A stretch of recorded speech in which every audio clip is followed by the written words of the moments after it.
Hey guys, welcome back to CryptoBytes, your daily source for cryptocurrency news. And in this section, we explain subjects in the cryptocurrency industry using analogies, anecdotes, and examples so that you may comprehend them simply. If you're familiar with cryptocurrency, you've probably heard of Vitalik Buterin. Buterin and a group of co-founders established Ethereum, today recognized as the second largest cryptocurrency with enormous potential in 2015. Ethereum also has a few additional key founding members. Charles Hoskinson was one of these members. Only a few years later, Hoskinson found himself at the core of a completely new project called Cardano, which was named after the Italian mathematician Gerolamo Cardano. In this video, we'll go over what Cardano is, how it operates, and how Ethereum comes into the picture. To begin, what exactly is Cardano? Let's start off with something easy and simple. Cardano is only a proof-of-stake cryptocurrency. Let's hear what the founder has to say about it to properly understand what it signifies and why it's not just any random cryptocurrency. Essentially, Hoskinson predicted that cryptocurrency will face three major issues. These are the issues of scalability, interoperability, and sustainability. Let's go through each of these challenges to better grasp the project's goals. The first is scalability. Bitcoin enthusiasts are all too familiar with this issue. Because of the size of a Bitcoin block, the network can only confirm about 5 to 7 transactions per second. This is in no way comparable to the Visa giant, which can process tens of thousands of transactions every second. For years, the Bitcoin block size controversy raged on, but for every cryptocurrency, at least one issue remains. How will this initiative scale? Now, as Hoskinson stated, we want things to speed faster as more users utilize a system rather than slow down, as many do. If the network is being used, it must speed faster in order to provide consistent service to its customers. Cardano handles this by employing epochs, which divides up who validates which blocks on the network. To be more specific, they employ slots and any of the nodes, which nodes are just computers from individuals or organizations that operate the blockchain. They can be nominated to lead a position. These concepts may not be familiar to you, but they are what allow Cardano's proof of stake to grow. Cardano refers to the system as Ouroboros. However, owing to its intricacy, Ouroboros may merit its own video. The crucial thing to remember here is that slots may be further subdivided, allowing the network to scale. Speaking of scalability, this channel is gradually beginning to scale, which means that each new video receives an increasing number of views and the subscriber base is rising. So if you're viewing this video and haven't yet subscribed, please consider doing so, since we're working hard to keep creating high quality instructional Bitcoin films, and you subscribing and watching our videos is the greatest way to reward our efforts. Now, let's move on. The second issue is one of interoperability. As a result, this is a very old technological challenge. Consider the early days of wireless networking as an example.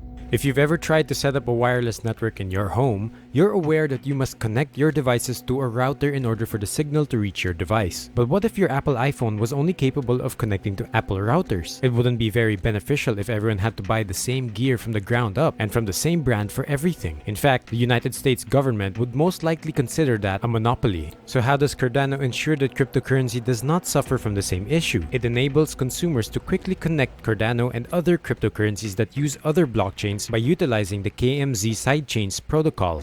This is the crypto equivalent of being able to effortlessly convert US dollars for Canadian dollars, euros, or another currency. Unlike other cryptocurrencies, Cardano recognizes that it will not be the only cryptocurrency, and as a result, it is proactively working on an interoperability solution based on bridges. The third issue is one of sustainability. Now, if Cardano or any other cryptocurrency is going to hold a large portion of our financial life, we obviously need a mechanism to ensure that the system remains operational. As a result, when we say sustainable, we don't always mean ecologically sustainable. Although many argue that Cardano is ecologically friendly because to its proof of stake and proof of labor mechanisms. In the crypto world, there is a heated debate regarding the environmental issues. Regardless, what we're discussing is the network's capacity to keep the lights on while continuing to innovate and maintain a strong development community. Cardano addresses this by establishing a treasury that collects fees and distributes them to people who contribute to the network. In brief, Cardano is a self-sustaining cryptocurrency that is being created with the purpose of enhancing itself in the future. You'll observe that Cardano appears to be developed with one goal in mind, addressing issues in a highly sensible and logical manner. This is a project founded and managed by a former mathematician. This is evident in various ways, including the fact that it was named after an Italian mathematician. ADA is the name of the token that really has value and is utilized on the network. ADA or ADA is the coin, while Cardano is the blockchain.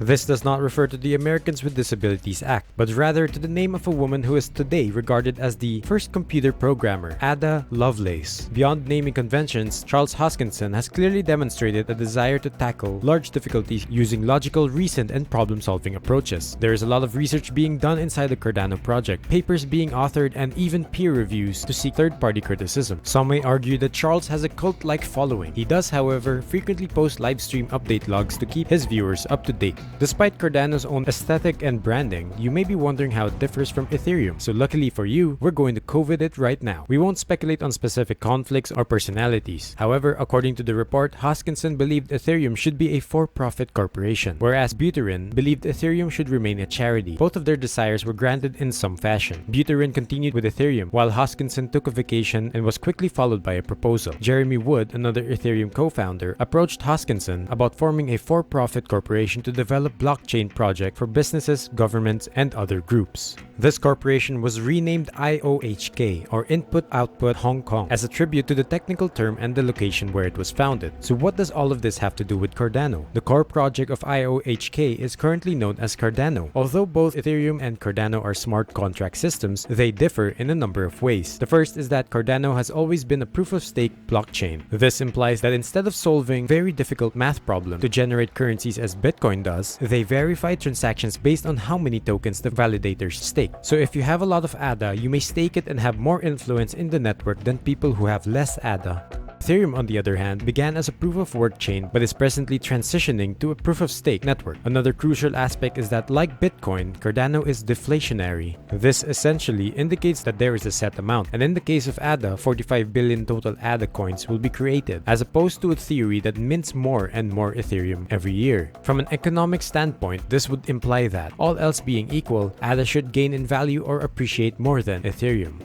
However, it is the closest we will come to price speculation today. But with the future in mind, let's take a look at where Cardano is already being used and where it may be utilized in the future. Despite the ICO boom of 2017, which was notorious for a slew of unsavory frauds, Cardano began with an ICO. Where it differs is because Cardano demonstrated from that point on that it should be taken seriously because of its dedication to thoroughly study and evaluate its answers. IOHK assisted the universities of Edinburgh and Wyoming in supporting their blockchain and projects, and has now expanded into other real-world collaborations.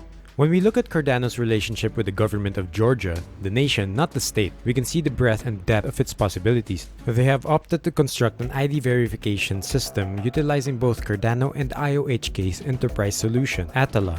This is already becoming more involved and outside the scope of this video, but they followed this up in 2021 with an agreement with the Ethiopian government to utilize Cardano for student ID verification. However, its most notable commercial cooperation is with New Balance. I understand what you're thinking. And yes, that's correct. New Balance has recruited IOHK to utilize its technology to validate the authenticity of their sneakers, in a manner similar to how VeChain is used to certify supply chains. IOHK has produced a plan for Cardano's future, which contains 5 years foundation, decentralization, smart contracts, scaling, and governance, which you may really read the roadmap if you'd want. Each of these periods tackles a new problem and adds new products and features to Cardano's arsenal. It's reasonable to state that regardless of future utility, Cardano will always have a strategy for what to do next. This video is a little different from the others because it is just a coin, but that is all we have for Cardano today. If you have any queries, please share them in the comment section below, as Cardano is a large project with many ardent supporters. And that's it. Thank you for watching CryptoBytes, your daily crypto news source, and we'll see you in the next videos.